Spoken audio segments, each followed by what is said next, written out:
আপনারা দেখলেন সেই ভয়াবহ অগ্নিকাণ্ডের দৃশ্য কৈলাসহর মহকুমার গৌরনগর আডি ব্লকের অন্তর্গত রাঙ্গাউটি বাজারের এক ব্যবসায়ীর দোকানে এই অগ্নিকাণ্ডের ঘটনা ঘটেছে। ক্ষয়ক্ষতির পরিমাণ প্রাথমিকভাবে 15 লক্ষাধিক টাকা বলে জানানো হয়। গতকাল মধ্যরাতের এই ঘটনাকে কেন্দ্র করে তীব্র আতঙ্ক ছড়িয়ে পড়েছে। রাঙ্গাউটি বাজারের ব্যবসায়ী শাহিদুল ইসলামের ব্যবসায়িক প্রতিষ্ঠানে এই অগ্নিকাণ্ডের ঘটনা ঘটেছে বলে জানা গেছে। আমরা তো এখানে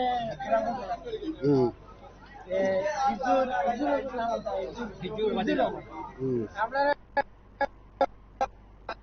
খরচ করে আইছি আইয়া ওই যে ডাক দিছে আমার মনে সাইকেলের দোকানে আগুন ধরি ও আমরা দৌড়িয়ে আইছি আইয়া আগে হয়েছে ফায়ার সার্ভিস বলতো আমি 12টার সময় বলতেছি ফায়ার সার্ভিস আইসে তারা 12:25 এর ভিতরে দোকান হারানো সব মনে রাখছে। দোকানটার মালিককে দোকানটা কেমন মালপত্র জ্বলছে অনুমানিক? মানে 10 লাখ টাকা মালপত্র দাম হচ্ছে প্রচুর মাল মানে প্রচুর মাল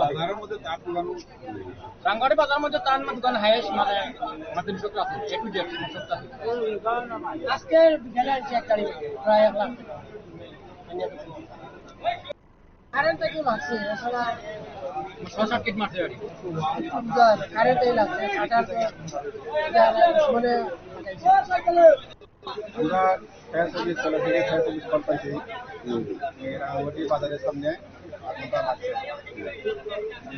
এখন মার্গের নাম হইল তোমার শাহিদুল ইসলাম, বাবার নাম হইল মোহাম্মদ মুশতাক আলী এবং এরিয়াটা ধরাই দেবীপুর। আগুনটা অনুমানিক আর গ্রসারির দোকান আছে আর এখানে মাছও দেখা গেছে দোকানে ফলও আছে বলে এবং এভরিথিং তার জিনিস পাওয়া যায়।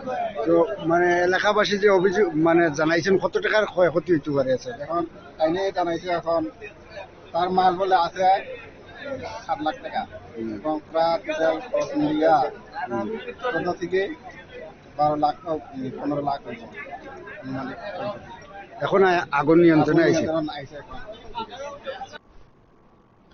আপনারা শুনলেন সেখানে সংশ্লিষ্টদের বক্তব্য। এই ঘটনার পর তাদের তরফে অভিযোগ করা হয়েছে, স্থানীয়রা অভিযোগ করেছেন অগ্নিকাণ্ডের খবরে পৌঁছে দেওয়া হয়েছিল ফায়ার সার্ভিসে। সঙ্গে সঙ্গে খবর দেওয়া হলে ফায়ার সার্ভিসের ইঞ্জিন দেরিতে পৌঁছেছে বলে স্থানীয়রা অভিযোগ করেছেন। এই অভিযোগের পর সংশ্লিষ্টদের তরফে বক্তব্য থাকলেও অগ্নিকাণ্ডের জেরে সেখানে কিছুই বাঁচানো সম্ভব হয়নি বলে স্থানীয় ব্যবসায়ীরা জানিয়েছেন। আপনারা দেখতে থাকুন FIBE24।